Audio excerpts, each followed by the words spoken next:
हाय friends, मैं हूं Manav. Welcome to movie shoovy. करते हैं आपस में पॉजिटिव सा नमस्कार। जैसे कि मैंने आपको बोला ही था कि जब मैं थेरी देख लूंगा तो फिर एक रीविजिट वीडियो बनाएंगे जहां पर हम ये कंपेयर करने की कोशिश करेंगे कि बेबी जॉन जो रीमेक है थेरी का, वो एक्चुअली में ट्रू रीमेक है या फिर री इमेजिन वर्जन जैसे बोला जा रहा था वैसा है।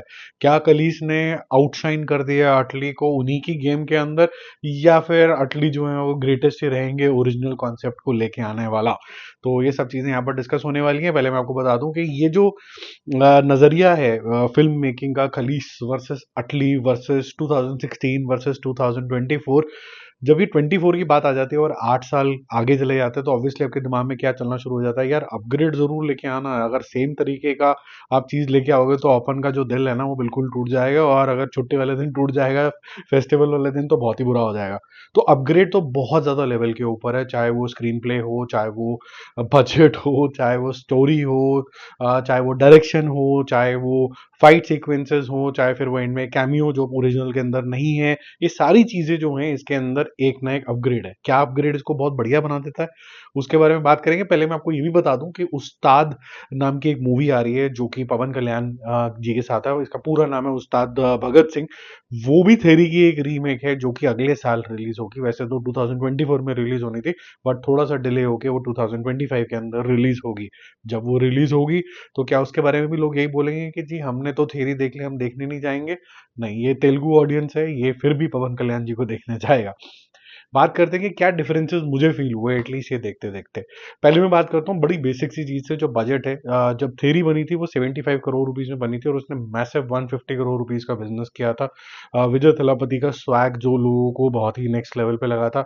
उसके बारे में क्या मेरी विचारधारा है जो मैंने अब देखी इस टाइम में, 8 साल पुरानी पिक्चर ऑब्वियसली थोड़ी डेटेड तो लगेगी लगेगी, लेकिन कितनी डेटेड लग रही थी अगर मैं आज भी डेट में वांटेड देखता हूँ तो मुझे वो फ्लेवर जो है वो आज भी आता है। क्या वो मुझे थेरी के अंदर आया कि नहीं आया, उसके बारे में बात करते हैं। उससे पहले बेबी जॉन का जो ट्रू बजट है वो 110 करोड़ है, यानी कि करीबन करीबन 35 करोड़ रुपीस का और ज्यादा माल मसाला इसके अंदर डाला गया। स्टोरी के नाम पे अगर देखा जाए तो ऑलमोस्ट स्टोरी सेम है।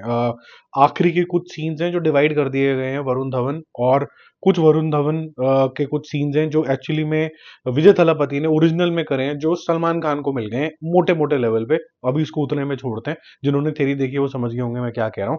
जो स्टोरी है वो लगभग लगभग सेम चलती है, except some changes here and there. कुछ ट्रीटमेंट इधर उधर अलग है, जैसे फॉर एग्जांपल जो अप्रोच रखी गई है।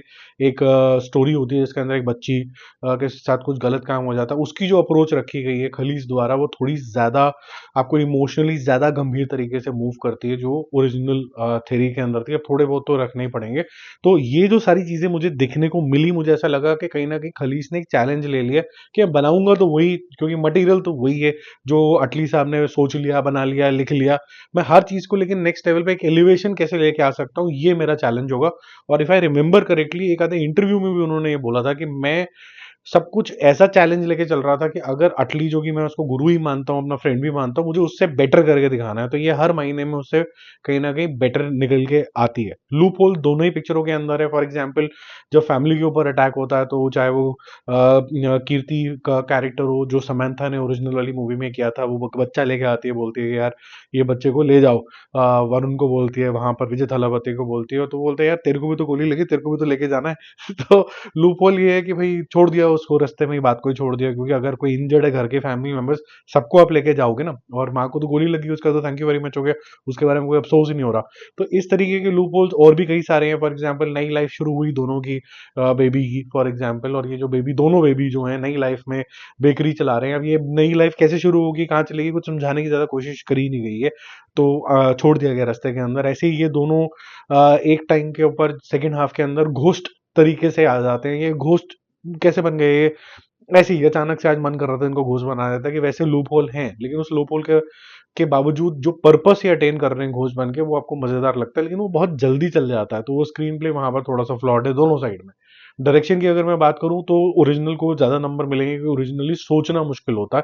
तो अटली ने जिस तरीके से सोचा वो काफी सही है, और जिस तरीके की डायरेक्शन अटली ने करी उसी की ही राह के ऊपर मेरे ख्याल से खलीस ने करी है। ज्यादा बहुत ज्यादा एक्सपेरिमेंट करने की नहीं कोशिश करी है, बट आप जब मूवी के हर एक फ्रेम को देखोगे आपको लगेगा ये महंगी पिक्चर है।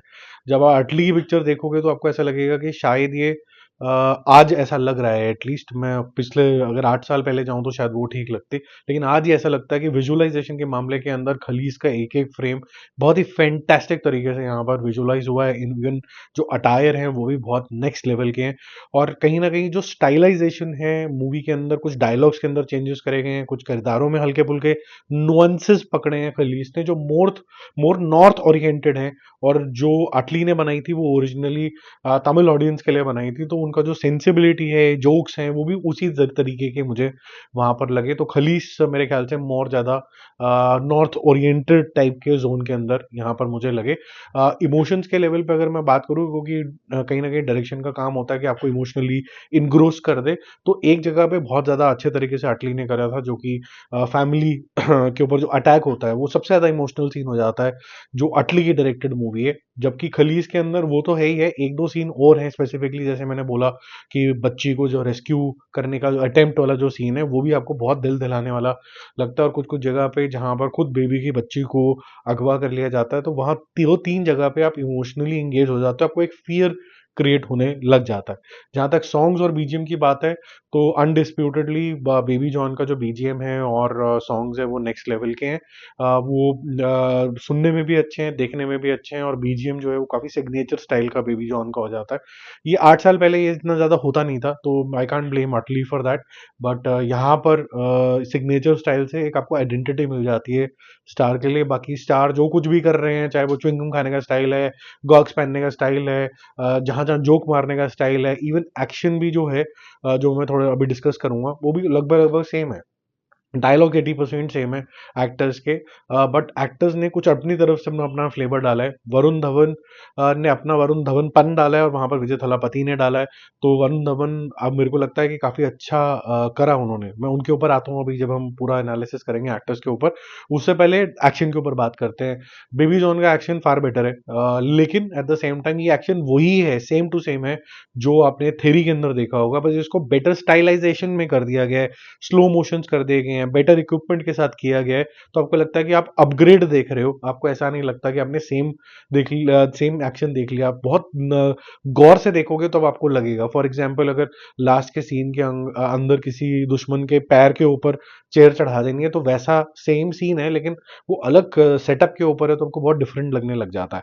सिनेमेटोग्राफी की बात करते हैं, तो जैसे मैंने बोला कि हर एक जो फ्रेम है बेबी जॉन का, वो नॉच बेटर है जो थेरी के अंदर था। थेरी के अंदर कलर, लाइटिंग और ये सारी चीजों के ऊपर बहुत ज्यादा ध्यान नहीं दिया गया था। वहां पर नेचुरल लाइट्स के ऊपर ज्यादा जोर दिया गया था। तो आप चाहे समुद्र गिराने वाला जो उनका बेकरी का चीज है वो देखोगे, या फिर पुलिस स्टेशन देखोगे, या फिर एंड में मार पिटाई वाला जो फैक्ट्री का जो सीन है, वहां पर जो लाइट्स नेचुरली होती हैं, जैसे समझ में आता था 5-7 साल पहले, वैसे है। लेकिन खलीज के जो कैमरा लेंस है उसके अंदर एक लाइट आपको आ रही होगी बहुत स्ट्रांग सी येलोइश, एक साइड पे आपको ग्रीनिश लाइट होगी, तो डुअल लाइट का इम्पैक्ट आ रहा होगा। आपके फ्रेम जो होंगे एक लेवल एलिवेट हो जाएंगे, आपको लगेगा आप एक रिच मूवी देख रहे हो। अब एक्टर्स की परफॉर्मेंसेस के बारे में बात करते हैं। पहले उससे पहले मैं ये बोल दूं कि मुझे एक्टर्स की परफॉर्मेंस से पहले सबसे बड़ा कंसर्न होता है कि कहीं ना कहीं आपकी जो कास्टिंग है वो ठीक हुई है कि नहीं हुई है। तो वामिका का किरदार फॉर श्योर एमी जैक्सन का जो किरदार था उससे बेटर है। समांथा का जो किरदार है और जो कीर्ति का है, उसमें चूज करना थोड़ा सा डिफिकल्ट है, बट मैं बोलूंगा शायद कीर्ति के जो एक्सप्रेशन है और उसका रोल भी थोड़ा बड़ा है समांथा से, वो ज्यादा अच्छे आए हैं। और स्पेसिफिकली जो डेथ सीन वाले टाइप के जोन में है, वो ज्यादा डीपर एंगेजिंग आपको रोल लगता है समांथा से। राजपाल यादव आउटशाइन कर जाते हैं कंप्लीटली। राजेंद्रन का जो रोल है, जो उसके सपोर्ट वाले ड्राइवर बने हुए हैं बेबी जॉन के, तो वो सूर्या के बेसिकली। तो यहाँ पर आपको देखने को मिलता है कि राजपाल यादव की जो एक्टिंग है, उसकी डिलीवरी है, और उसको जो स्क्रीन टाइम भी दिया गया है वो ज्यादा दिया गया है खलीज द्वारा। वो एंड में जिस तरीके से डायलॉग भी बोलता है कि comedy is a serious business, और साथ में एक कुल्हाड़ी लेके बैठ जाता है कि मैं बच्चे का प्रोटेक्शन करूंगा। हालांकि उसका डील डॉल इस तरीके का नहीं है, बट वो उस टाइम पे इम्पैक्टफुल लगता है। So that's a mark of a good actor. Rajendra ने अपनी साइड पे जो भी किया है वो मेरे को इतना ज्यादा रिफाइंड नहीं लगा जितना राजपाल यादव लगा। एंटैगनिस्ट की बात करें तो वहां पर महेंद्र महेंद्र नाम के जो एंटैगनिस्ट है, उनको मैंने कभी पहले कभी नहीं देखा। किसी मूवी में आए भी होंगे तो शायद आए गए हो गए होंगे, बट यहाँ पर जैकी श्रॉफ अपना एक अलग सी पहचान छोड़ते हैं। बट हैविंग सेड दैट मुझे दोनों ही एंटागनिस्ट ऐसे टॉप नॉच वाले नहीं लगे कि भाई बेबी जॉन को बहुत ज्यादा खतरा फील होना चाहिए, लेकिन अगर कोई स्केयर क्रिएट करा जेन्युइनली 2 मिनट के लिए कि यार ये बच्ची का क्या होगा, शिप कंटेनर निकल गया तो फिर ये बच्ची को ढूंढेगा कैसे, काफी सारी चीजें जो इस तरीके का कंसर्न रेज करती हैं, क्योंकि वो अनप्रडिक्टेबल जोन में चला जाता है आपका इंटैगनिस्ट। वो Jackie Shroff has done a far far far far better job than Mahendra is nowhere मतलब नियर जैकी श्रॉफ। अदर जो आर्टिस्ट हैं उनके बारे में बात करूं तो जो बेबी जॉन है फॉर एग्जांपल, जो उनकी मदर बनी हुई है वरुण धवन की, फार बेटर एक्टर। वो और भी कई सारे सीरियल्स में भी आपको देखने को मिल जाती हैं। बहुत अच्छी तरीके से उन्होंने एक्टिंग करी है। अब अगर हम बात करें मेन प्रोटैगनिस्ट का, which is a very difficult thing, और यहाँ पर फैन वॉर भी ज़रूर हो जाता है, नॉर्थ और साउथ हो जाता है कि विजय थलापति को ऐसे बोल दिया, मेरा तो पापा लगता था विजय थलापति, वरुण को मेरा बोल दिया तो मेरा भाई लगता था, मैं बचाने आ जाऊंगा, मैं भगवान बन जाऊंगा। ऐसे अगर सोचोगे तो फिर ये वीडियो बंद कर दो, ये आपके लिए नहीं है। वरुण जो है ये is emoted well I would से, एक्शन बहुत अच्छे तरीके से किया है। विजय थलापति का मेरे ख्याल से जो इमोशनल सीन है वो हमेशा से वीक पॉइंट रहे हैं, आज तक वीक है। एक्टिंग में स्वैग जो है वो उसका स्ट्रॉन्ग पॉइंट है, और वो यहाँ पर भी जहां जहां भी स्लो मोशन, गॉग्स, एक आधा घूसा स्टाइल तरीके से मारना, वहां पर हमेशा से वो एक्सेल करते हैं और यहाँ पर भी एक्सेल करते हुए ही दिखते हैं। लेकिन एज जहां पर आपको जेन्युइनली अपनी वर्नेबिलिटी दिखानी होती है ना, आपको कंसर्न रेज हो रहा है अपने बच्चे बच्चे के लिए, आपको बहुत ज्यादा जो सीन्स होते हैं इस तरीके के, वो मेरे ख्याल से Varun has done a better job. लेकिन हैविंग सेड दैट जो फैमिली के ऊपर अटैक हुआ हुआ सीन है वो काफी अच्छे तरीके से अटली ने किया है, उसमें इमोशन डाला है, और वहां पर Vijay has done a better job than specifically वो 2-3-4 सेकंड का ही सीन है देन वरुण। बाकी हर जगह पे वरुण हैज आउटशाइंड मेरे ख्याल से विजय। अब जिसको सड़ना सड़ते रहे उसका मैं कुछ कर नहीं सकता। और जहां पर भी स्वैग का मामला आया है वो obviously Vijay has done a great job. तो उसके अंदर मैं ये नहीं बोलूंगा कि Varun is a match. Varun को भी और सीखना होगा मेरे ख्याल से उस लेवल तक जाने के लिए। एंडिंग में जो यूज किया गया है सलमान का कैमियो, वो ऑलमोस्ट मुझे ऐसा लगा कि जैसे मूवी खत्म हुई वो वाली थेरी, और उसका 2 साल बाद जी क्या हो रहा है, नेक्स्ट असाइनमेंट के बारे में बात हो रही है, ये सब चीजें हो रही हैं, उसका जो कनेक्शन है उसी को थोड़ा सा ब्रेक करके सलमान खान की इंट्रोडक्शन हो जाती है। और यहाँ पर आपको मार्को टाइप सर पे पट्टा, हाथ बने हुए हैं, और पुष्पा, ये सब चीजें आपको देखने को मिलता है, बोरी बंधी हुई है, तो obviously you are blind folded, you can't, you are expected not to fight, but he being Bhaijaan, Pushpa being Pushpa, Marco being Marco, वो मार लेते हैं ठीक है, तो ये मार लेते हैं। बट क्या आप भाईजान से ये एक्सपेक्ट करते हो कि वो ये कर लेंगे? मेरे ख्याल से there are 3 categories. One category is like Varun Dhawan category, और ये यंग बच्चे हैं जो कुछ करने की कोशिश कर रहे हैं। फिर जिन थोड़े से खूंखार वाले जोन में चले जाओ कि भाई जो अब मिडिल एज टाइप के हो गए हैं, जो पुष्पा मार्को वार्को हो गए, कि बोलेंगे कि अच्छा मेरे पे पट्टा भी बांध दो, मेरे हाथ भी बांध दो। अब तो पुष्पा कहते हैं मेरे पैर भी बांध दो, तो मैं पता नहीं मुंह से लड़ लूंगा। उसके बाद अगर मुंह भी बांधे तो सोचो क्या हथियार बचेगा उसके लिए मारने के लिए बड़ा अजीब हो जाएगा। लेकिन लेट्स से, चलो छोड़ते हैं उस बात को, बाद में कभी बात करेंगे। अब अगर सलमान खान को अगर आपको देखना होगा कि भाई उसके हाथ पैर बांध दिए और ये सब बांध दिया, तो आप एक्सपेक्ट करते हो कोई बिल्कुल ही एक मेच्योर इंसान जो कि खूंखारियत की नेक्स्ट लेवल ही पार कर जाएगा। वो ये नहीं देखेगा कि भाई मैं ऐसे एक छलांग मार के ऐसे स्टाइल तरीके से मुक्का मार दिया, ये नहीं करेगा, वो फाड़ देगा। तो जो इस तरीके के कैरेक्टर होते हैं उनको लिखना थोड़ा सा डिफिकल्ट होता है कि आपको कैमियो से क्या एक्सपेक्ट करना चाहिए। कैमियो से एक्सपेक्ट करना चाहिए था almost in the zone of Rolex, I would से is the closest example that I can give. और स्टेलॉन जो कह सकते हैं रैम्बो 5 वाला था जिसने दिल निकाल दिया था बाहर करके।